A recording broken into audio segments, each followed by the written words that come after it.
Hello friends, I am Rishabh Shah and today I'll be talking about the Suryodaya Small Finance Bank IPO.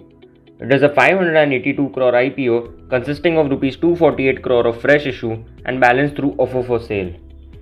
The objectives of the offer is to augment the bank's Tier 1 capital base to meet future capital requirements. The issue opens to public on Wednesday 17th of March and closes on Friday 19th of March. It has a price band set at Rs 303 to Rs 305 per share with a lot size of 49 shares. Incorporated in 2008, Suryodaya is a leading small finance bank in India which started offering small finance services in 2017. Before that, the company operated as an NBFC. They serve customers in the unbanked and underbanked segments of the country. As a bank, the company offers credit products like MFI loans, Vikas loans, and shopkeeper loans. The company also offers digital banking, NPCI payment systems, and mobile technologies, along with banking through traditional channels. Suryodaya has leveraged the use of technology across all aspects of their operations. In particular, they use digital technology for customer acquisition and also customer lifecycle management. The bank's founder Bhaskar Ramachandran is a first-generation entrepreneur with several years of experience in the financial services sector. They have been backed by institutional investors since their inception such as IFC and DEG. As of July 2020, the company has 482 banking outlets and a customer base of 14.3 lakh. The company operates predominantly in urban and semi-urban locations.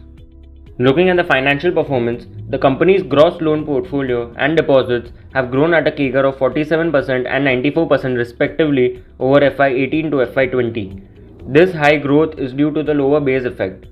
As of December 2020, retail deposits comprise 72.40% of their total deposits. Within the retail deposits, the CASA ratio was 13.32%, which is a low number when compared to its peers. As of December 2020, the bank's gross NPA stood at 0.78% and net NPA stood at 0.33%. As per the RBI prudential norms, the bank has not classified any borrower's account which has not been declared as NPA as at August 2020.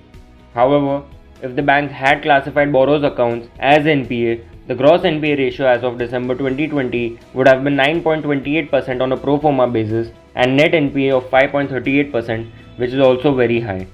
Now, looking at the key risks, 11.52% of the total equity shares has been pledged by one of the promoters, Bhaskar Ramachandran, for his personal capacity, which raises a red flag. Any default could lead to dilution of these shares.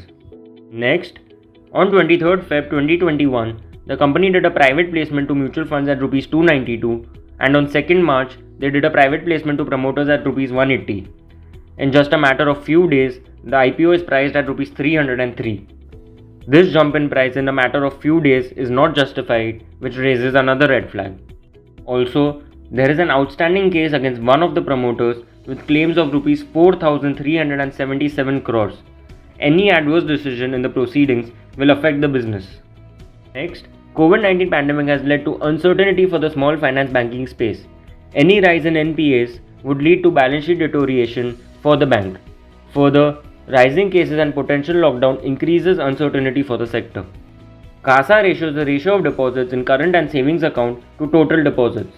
A higher CASA ratio indicates a lower cost of funds. Suryodaya has a low CASA ratio of 11.45% as on March 2020 when compared to its peers. This could lead to higher cost of funds. To conclude, at the IPO price band of Rs 305, the offer is valued at a price to book of 2.28 times, which is overpriced in our opinion. Keeping all the risks in mind, we suggest investors to wait till the third day of the issue date, check the subscription numbers, and then apply for this IPO only for listing gains. Fundamentally, the company has a number of red flags and long-term investors should avoid this IPO. Thank you.